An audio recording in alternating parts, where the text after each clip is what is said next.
Hello everybody, welcome to Wonky, where I talk about electronic music both new and old, and today I'm talking about album number 5 from 808 State, Don Solaris. When I went into this discography review, I knew there was one review here that I was looking forward to in particular.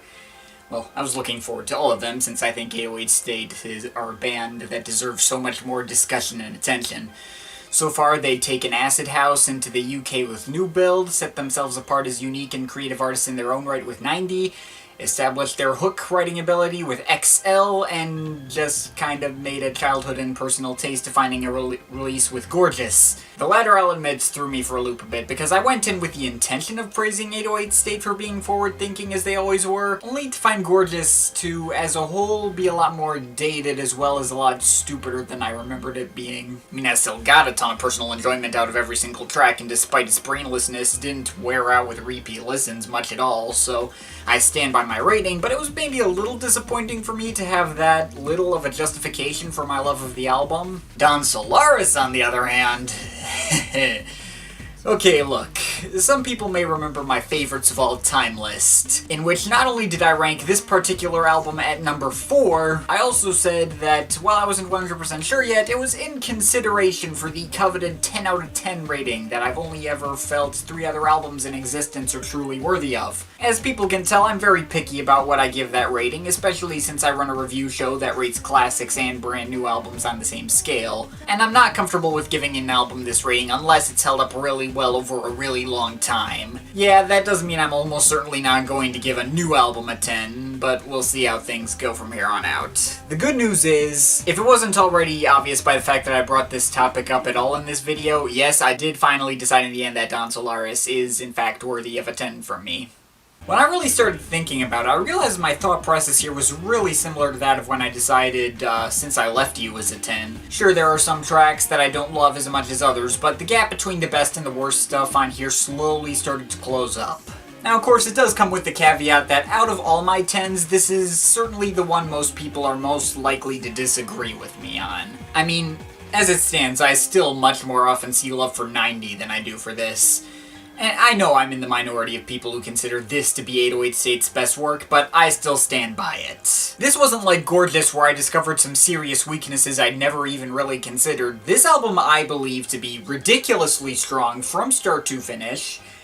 I never felt like anything was stupid or brainless, even if there was a fair bit of, silliness. I mean, the album cover has a chicken on it, for crying out loud. Everything flowed together naturally, but still is also very much an 808 State album that isn't afraid to pull a left hook on you or just be silly as always. As I've been listening to it repeatedly over the past few days, I've really not had much of anything resembling a complaint, and I'm still not sick of it. And yeah, of course, the nostalgia factor is very much there as well. It was the first 808 State album I'd heard from front to back, even though I'd heard lots of other 808 State tracks before that. This album is actually the reason why I so highly value albums that have continuous mixes. Now, in this album, the continuous mix here really isn't that tight compared to other albums that have continuous mixes. The Chemical Brothers' Dig Your Own Hole is a tighter mix. There are a couple of tracks here like Joyrider, Lopez, and Banacheq which don't actually link themselves to any other tracks and stand on their own with silences in between. The transitions here aren't so smooth that you could pass into the next track without even noticing. Closest you get to that is maybe the transition between Balboa and Kohoutek. And even there, the two tracks are still pretty distinctive. But they do all subtly flow into each other. A lot of tracks that have like a little piece of an intro in the previous track. I think I've mentioned before that when I was first getting into 808 State in middle school, I relied solely on iTunes money to get new tracks and hear new music. Meaning I often just bought a couple of tracks at a time and had partial albums a lot. Like here I first started with just buying Intro, Bond, Azura, and Jerusahat, which meant that I had a lot of hard cuts left over from segues. Which in turn got me hyped to buy the rest of the tracks and find out how everything would link together. Obviously, I nearly always listen to albums in full unbroken holes nowadays, so I don't experience this anymore. But in middle school, I'd never heard anything like this. Like here we had an album that basically ended each track with a cliffhanger to check out the next one. And obviously 808 State aren't the first to do this kind of thing. Like I said, Chemical Brothers did this before them. But I heard these guys first, obviously, and it's why even a little bit of a lead-in in between tracks is something that always merits points for me on basically any album. So yeah, that's a pretty loaded intro. Time to talk about this album from an individual track perspective. There's a ton to unpack here, let's go. The vast majority of these tracks actually don't jump all over the place like a lot of the stuff on something like 90 or XL did. Most of these tracks are surprisingly pretty focused and just stay on one musical idea, and if it does change around, it doesn't stray that far away. That's not the case for every track on here, mind you, because this is still an 808 State album, but I do think the fact that they kind of focused things more on this album is kind of interesting in and of itself. And of course it's all fine because the musical ideas they do focus on are always awesome and get the proper time to sit with you and never overstay their welcome. So okay, going down track by track. The intro starts you off with that squeaking sound that closed out Gorgeous, and proceeds to throw a ton of crazy and creepy sound effects at you that sound like you're being transported into another dimension. A couple of sound effects which are reprised in later tracks, especially Joyrider and Banacheq. But I swear, you could maybe hear like a tiny little bit of every preceding track in there. Okay, maybe not all of them. But it's still an intro that lets you know you're getting into something that takes the sound they were going for on Gorgeous into some weird and experimental territory. Case in point, our opener, Bond. It does follow a pop song structure, got verses and choruses and vocals from Mike Doughty, however you say that, from Soul Coughing. But there's also these weird side tracks that come back after both choruses that seem to change up the beat entirely. Like, the entire track is really menacing and intense, and the lyrics are, like, really weird and poetic, and I have no idea what they mean. I feel like the title is after a chemical bond or a bond between people. I feel like there's something resembling that in the lyrics. But I always interpreted it as more like James Bond. Just like it's totally badass and hard-hitting. Especially with that one spy movie-like bass line. Oh yeah, and the track is also catchy as hell, and even if I don't understand the lyrics much, I still sing along with basically every word. Opening with a bang, to say the least. And then we transition into Bird, with a lead-in from the previous track that makes it sound like you're about to get some floaty down-tempo thing for a few seconds.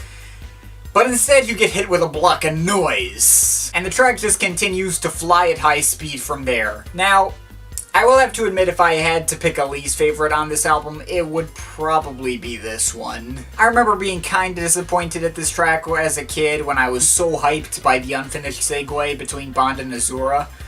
Wasn't sure what to think of it. But it's still grown on me a ton since then, and I love it nearly just as much as the other tracks on here. I really like how, despite how noisy and fast-paced it is, it still sounds kind of floaty and dreamy at the same time, with these little flute riffs and occasional string passages. There are catchier tracks on here and tracks with more interesting stuff going on in my opinion, but it's still just one great moment on this album like all the others. But then there's Azura. This track surrounds itself in super tense and dramatic orchestral-like synth pads, and plays one particularly earwormy melody on the steel drums of all things.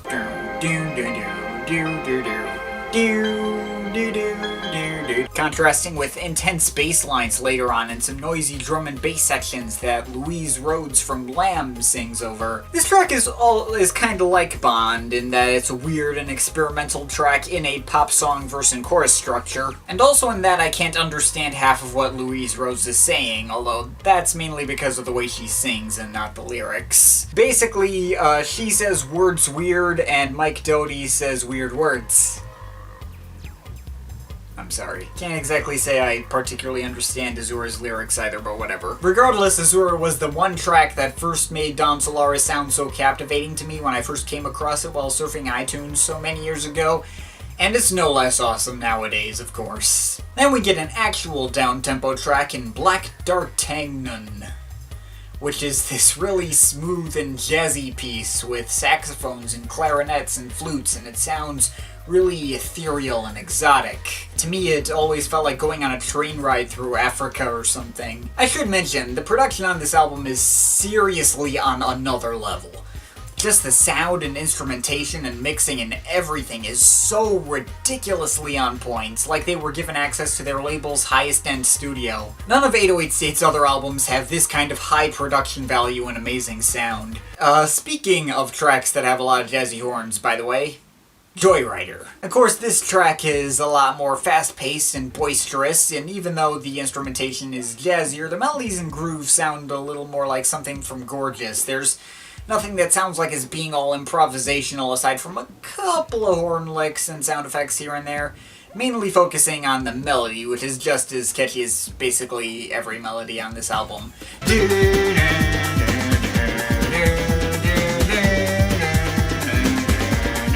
And then Lopez is a track which is a lot simpler, kind of a trippy, psychedelic chill-out track with very prominent singing from James Dean Bradfield from the Manic Street Preachers. He's probably the most articulate and understandable of the guest singers on here, although the lyrics are, once again, pretty obtuse as well. I think the main lyrical theme of this album is be poetic and weird and obtuse. This track may not have much going on, but of course the sound is super expansive, and as usual it's super catchy. Possibly the single catchiest track on the album, but there's some competition there. Joy gives me my last regret. Then we get to Balboa, which admittedly is another one of the tracks that I don't look forward to as much as the others. Mainly because it takes a while to really get going. It starts out with this cool, rough acid house squirting and builds up some mysterious and ambiguous melodies. Builds up a nice breakbeat too, and it's great, but the track doesn't really start to become awesome until a little before the 2-minute mark, when these huge banging drums just slam through everything and cut everything off, only to later be replaced by those rougher synths playing the main melody like 2 octaves lower, and it's just a ton of noisy and catchy fun from there on.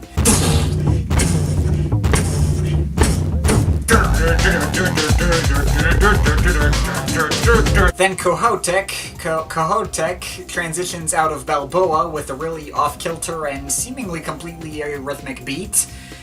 At least that's what it seems, until another breakbeat gets layered on top of it and it reveals it's moving right at the same pace as the previous track. This track has a lot of really beautiful and spacey moments, fitting how it's named after a comet, with these pianos playing over these shiny synth pads, some woman humming, and another haunting synth pad breakdown near the end. This is definitely one of those traditional, just kind of jump around and do whatever we like kind of 808 State tracks, even if it is so much more atmospheric and polished than the usual from them. Same with Mooz, which I guess is half trying to be their sequel to Q-Mart from XL. It features the vocals of Rega, an Icelandic singer who I guess they brought in as a replacement for Bjork. And quite frankly, I'm glad Bjork isn't on this. She'd probably make this track sound less distinctive. Because despite how Rega kinda sings gibberish and shows quite the impressive vocal range like Bjork did on Q-Mart, she sounds really different from Bjork. She's not trying to sound like Bjork either, she just so happens to be a similarly weird and impressive Icelandic singer asked to sing gibberish over an 808 State track.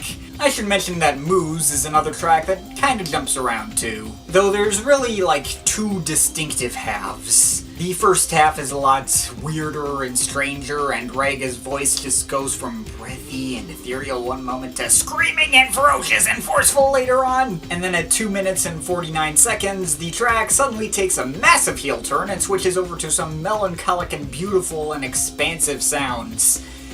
If you couldn't tell from my knowing that exact timestamp, I personally prefer this second half.